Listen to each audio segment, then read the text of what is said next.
大家好，我是邱平，我现在来到了安徽的凤阳。说到凤阳，大家一定会想到明朝的开国皇帝朱元璋，因为他老家就是在凤阳这边，他在这里出生，这里长大，后面呢，在这边出家当和尚，最终呢走出凤阳，问鼎天下。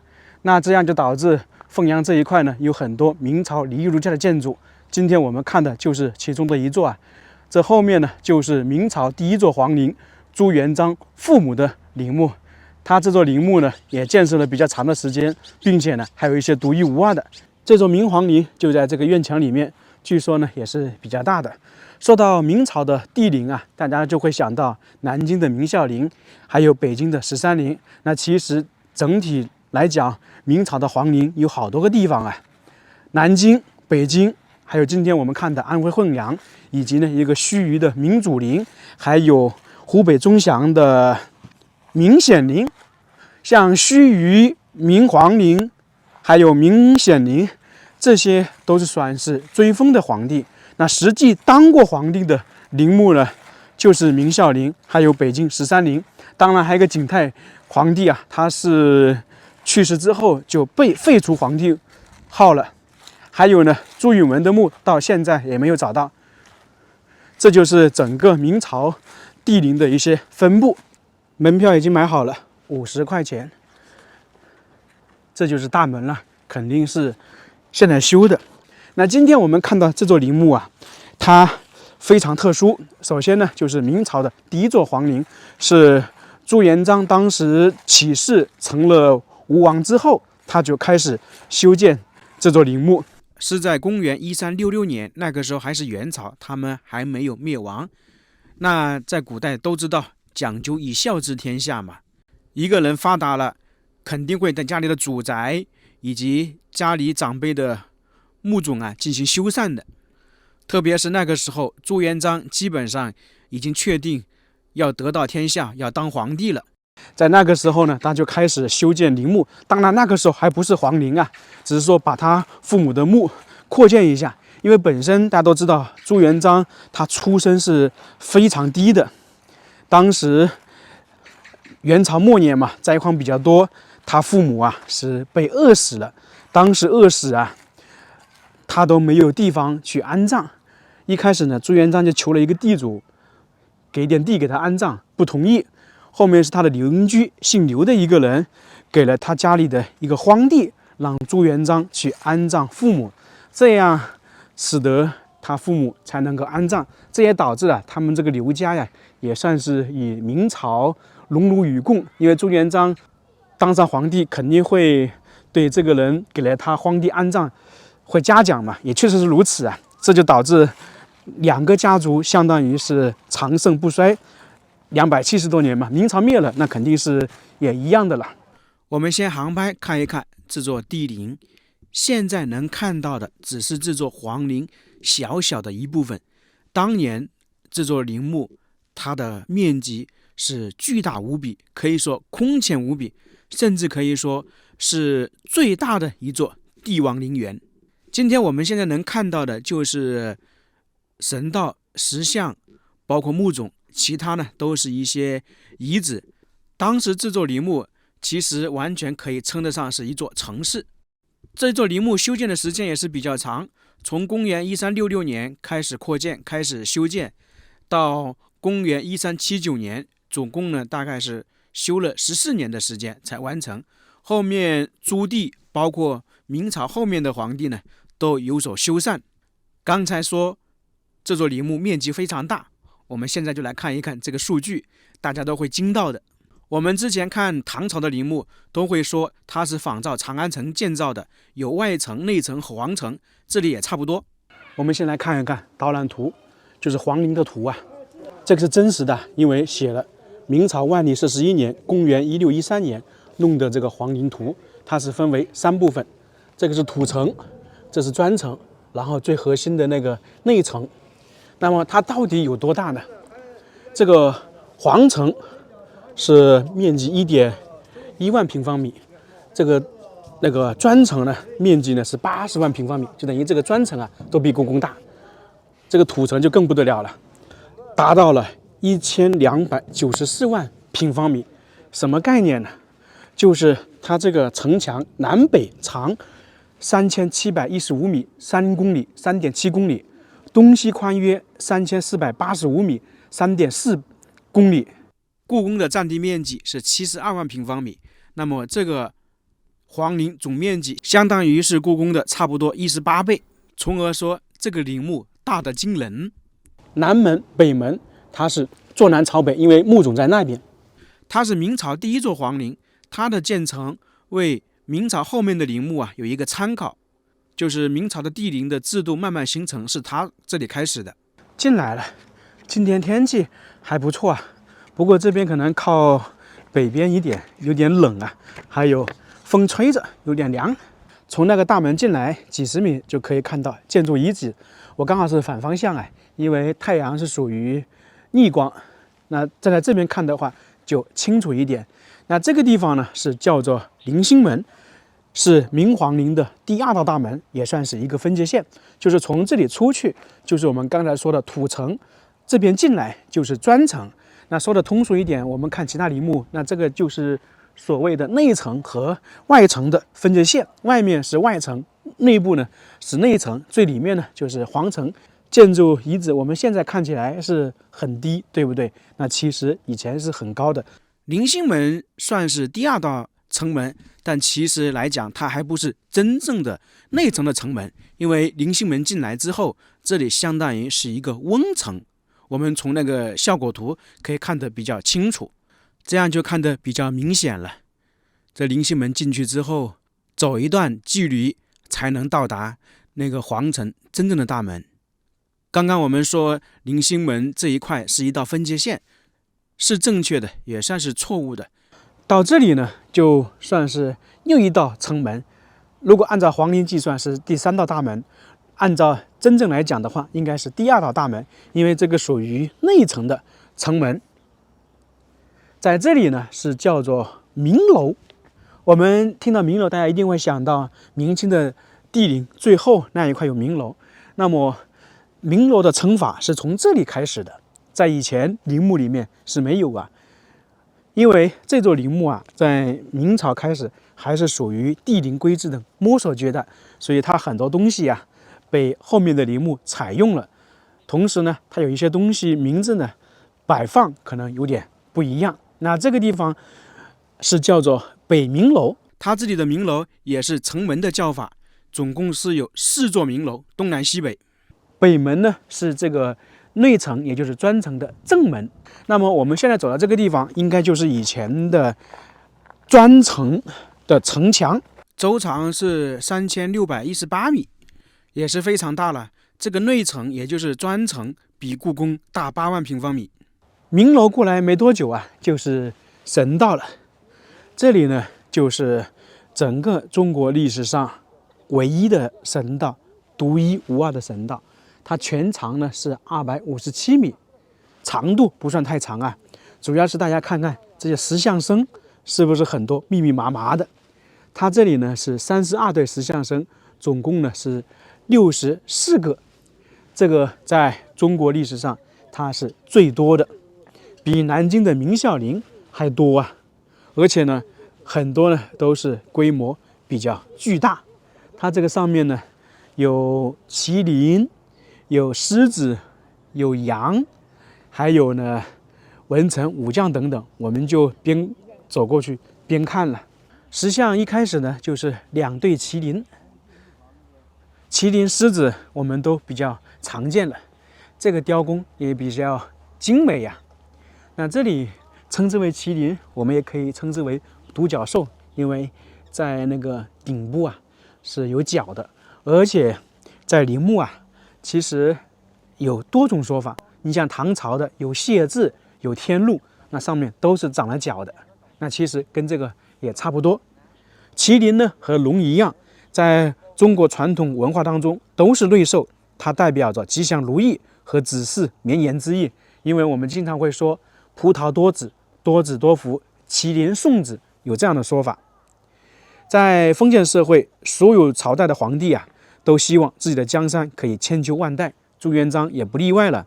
在建造这个明皇陵之初首先就要求在皇陵中建造必须有麒麟石像，他希望自己以及后世都埋葬于此。为什么会说这样的话呢？因为朱元璋一开始呢，他想着陵墓建在凤阳，这个影视剧也演绎过。他自己也想过，他去世之后可能埋在这里陪伴他父母，但是由于时代各方面变化，他就埋葬在南京。他希望呢可以保佑大明江山永远都是姓朱的统治，同时呢希望自己的后代可以子孙兴旺，一统江山万年。基本上皇帝都是如此所以为什么说建皇宫、建陵墓都要选择风水呢？他就是希望他的江山一直存在嘛。我看了一下，大家发现没有，在封建社会陵墓前面的石像生，唐朝的可以说是独一无二的，因为大壮观，特别是唐朝初期的。还有呢，宋朝的也比较漂亮，也比较大。然后我们现在看到明朝的也是如此明朝的朱元璋、朱棣，还有这个明皇陵这些石像都比较大，比较好看。朱棣的我没有去过，我是听说的。你看看这个雕刻，真的是活龙活现，600多年还是这么完整。那这里呢都是闭嘴，你看它这个腿都是比较粗壮，而且大家发现没有，这个麒麟它跟我们印象中的麒麟有点不一样。它整体的话，就是不是感觉像几种动物组合起来的？我们常说的四不像，头呢像马，脚呢像鹿，蹄呢像牛，尾巴是驴。而这里呢又有点不一样，这里明显的看得出来它那个头有点像龙头，而身子呢是有鳞片，这个腿呢粗壮有力，感觉就是鱼的身子一样，从而说这个麒麟也是比较特别的。在这里的麒麟有点不一样，刚刚我们看到这个腿都是非常粗壮的，而这里明显看到这个腿缺了一半，比较小了，而且很光滑。那么这个腿肯定建造的时候不是这样的，肯定是后面弄成这样的。那么为什么会出现这种情况呢？这就跟麒麟送职有关。当时呢，附近的人们就是说这个皇陵东西肯定是有皇家气派嘛，有龙气。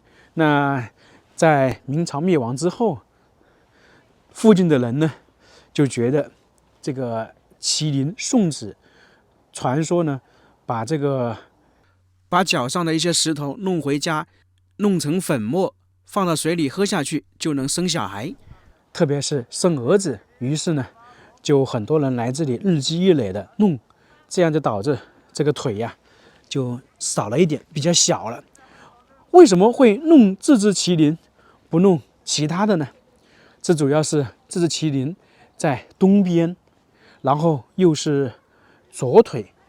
我们经常说东为阳，西为阴，男左女右，这说的通俗一点了，就是来这里的人都希望生一个儿子，所以才弄左边的脚，2只脚都弄了，是这样的说法。这是不是挺神奇的？再过来就是狮子了，大家发现没有？麒麟刚刚是站着的，而这个狮子却是跪坐的。为什么是站立的麒麟呢？因为要送子，那不可能是蹲坐或者跪坐送过来吧？就是站立送过来的，我估计是这个样子的。那这个狮子呢，在陵墓前基本上是必不可少。历朝历代皇帝在修建陵寝的时候，都希望自己呢死后能够安宁，不被打扰，不被盗墓，从而说皇帝陵墓一直都有人守卫着了。那么这个狮子呢，也是起到这个作用，经常说的镇宅辟邪。在封建社会，很多帝王呢认为死去并不是结束，他呢是另外一种新的生活，他们去了其他地方仍然要统领这个世界。那么在生前他有什么，他死后呢同样需要有什么，大概就是这个意思。你像这些石狮子基本上凶悍，这些狮子并不是全部一样的，特别是这一只跟前面那个就有点区别了。不知道是不是视觉效果我看前面那个狮子它头有点歪的，就是斜着看前方。我过去看一看，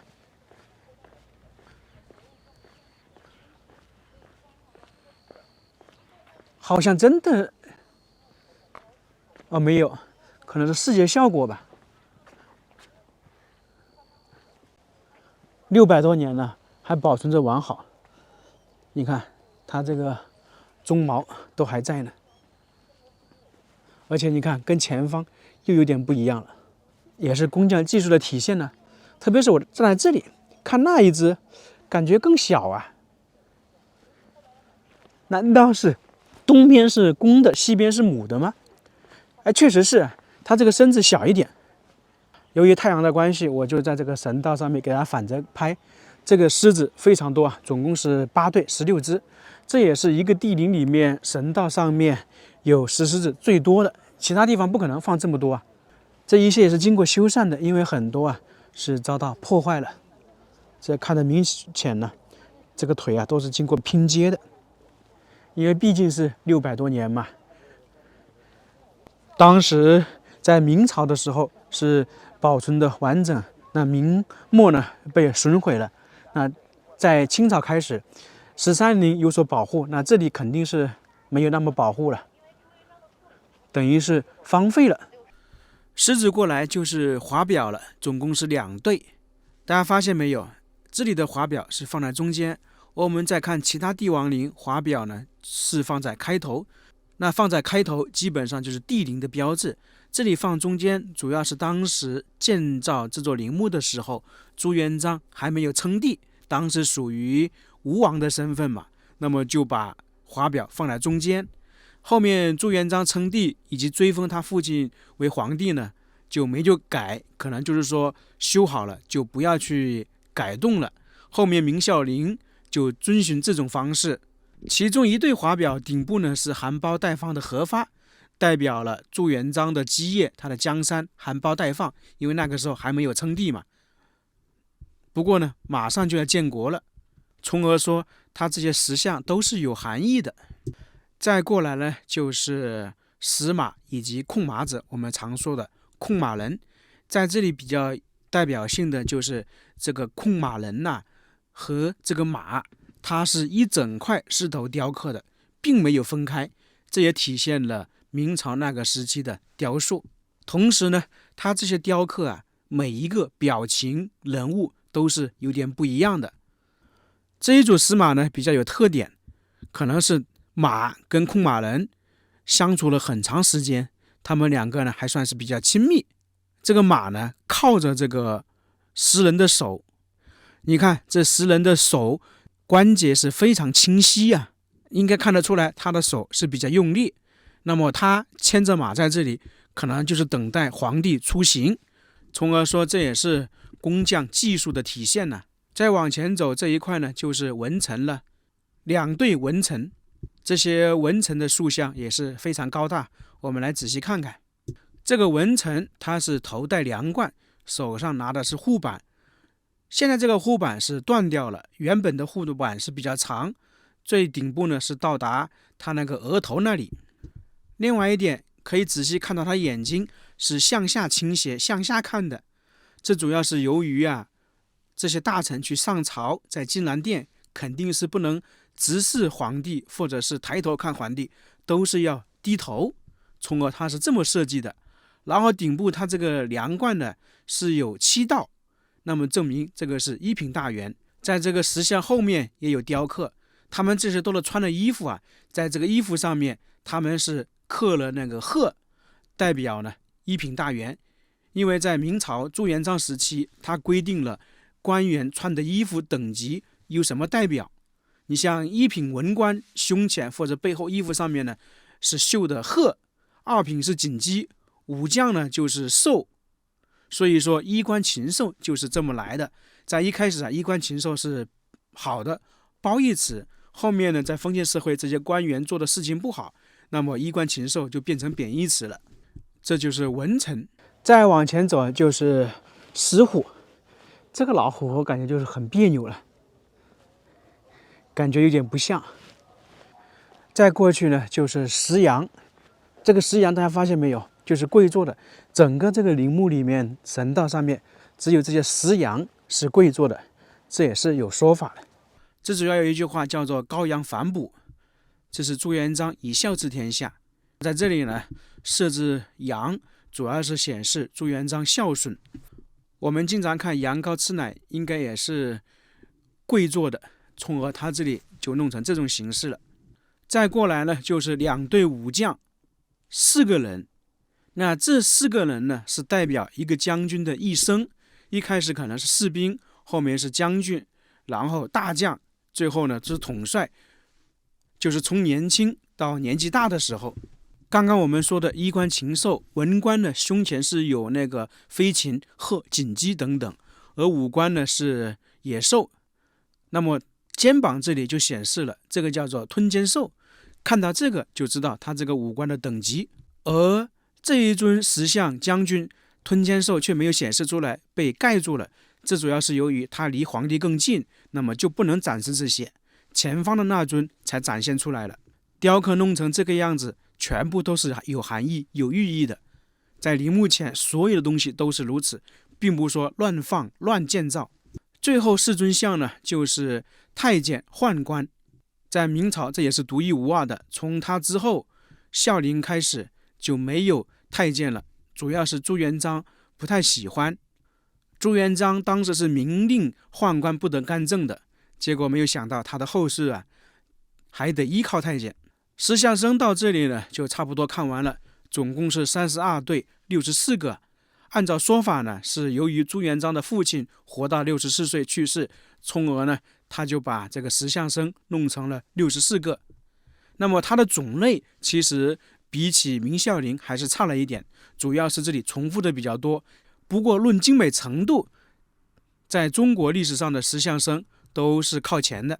再往前走呢，就有比较重要的建筑碑楼，里面呢是有2块巨大无比的碑，特别是右边这座碑楼里面的碑是有文字的，高度6.87米，主要呢是上面刻着朱元璋撰写的碑文。整个这个碑文呢共1105个字，主要呢是记述了朱元璋卑微的身世、生理生活、戎马生涯以及夺取大明江山的全过程。就等于这块碑以及文字呢，是朱元璋像他的父亲述职一样，向他父亲说，我朱元璋现在成功了，改变我们家族的命运了，我坐稳了天下了，大概就是这种说法。因为他的父亲已经去世了嘛，他只能以这种方式告诉他的父亲。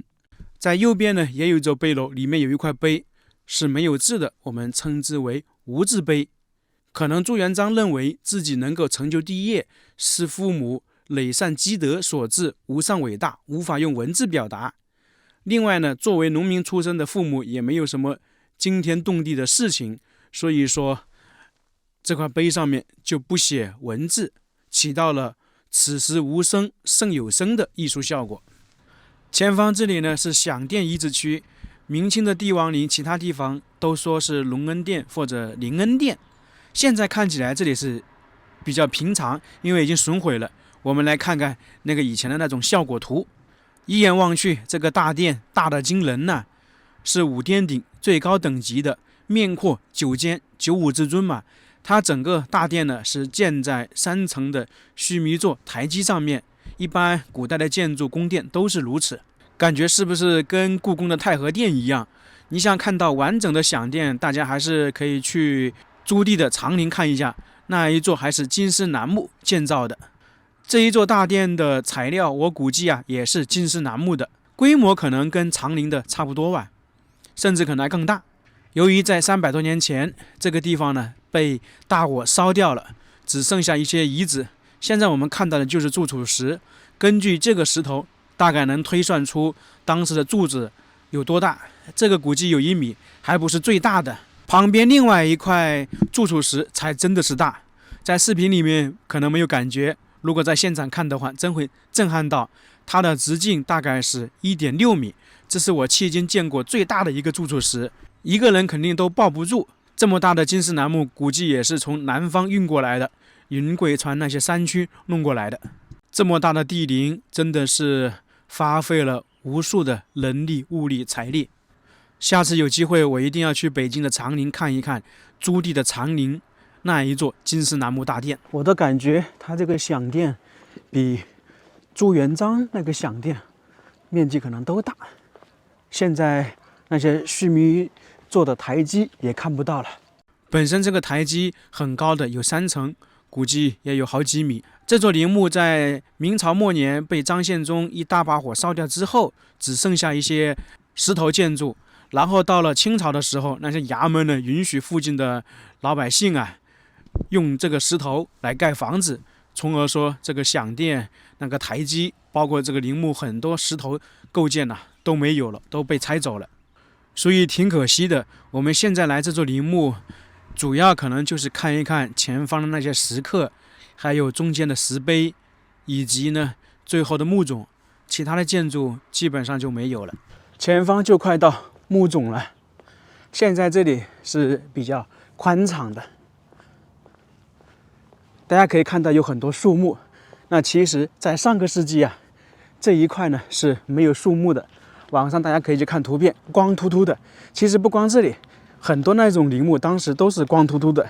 你像明孝陵，包括陕西那些帝王陵都是如此只不过是后面为了保护这里呢，就种植了一些树，所以现在看起来呢是比较不错的。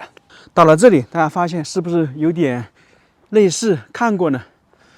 因为前面这里呢就是十五供，这个大家都知道了。十五供在朱元璋那个时候没有是在朱棣那个时候才弄了十五供出来。所以说这个十五供呢，肯定是后面哪个皇帝把它增加上去的。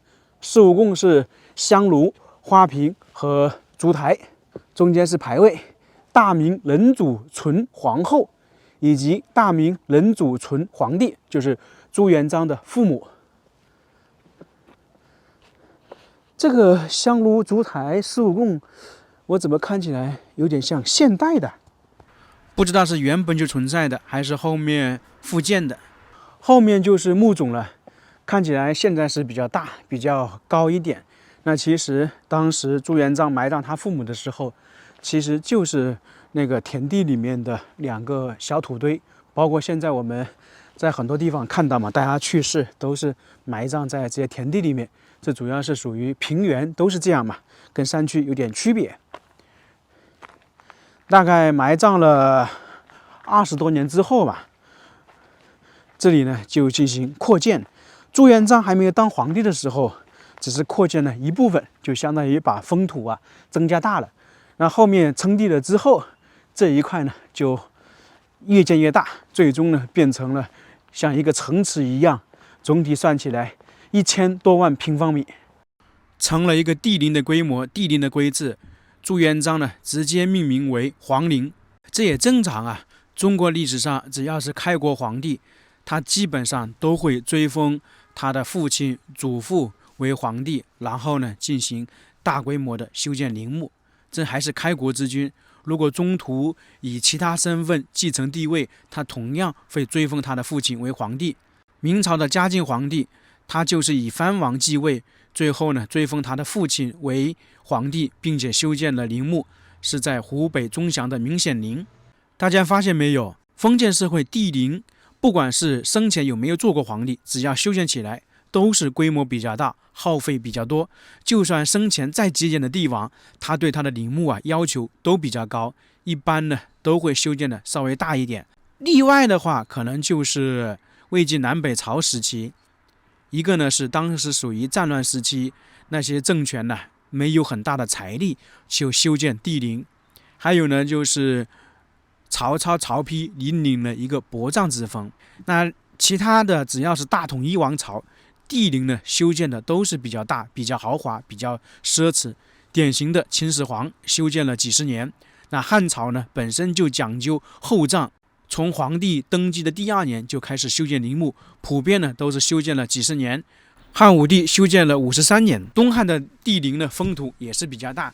那到了唐朝初年，他国力比较强盛，修建帝陵也是规模比较大。典型的是唐昭陵、武则天、乾陵等等。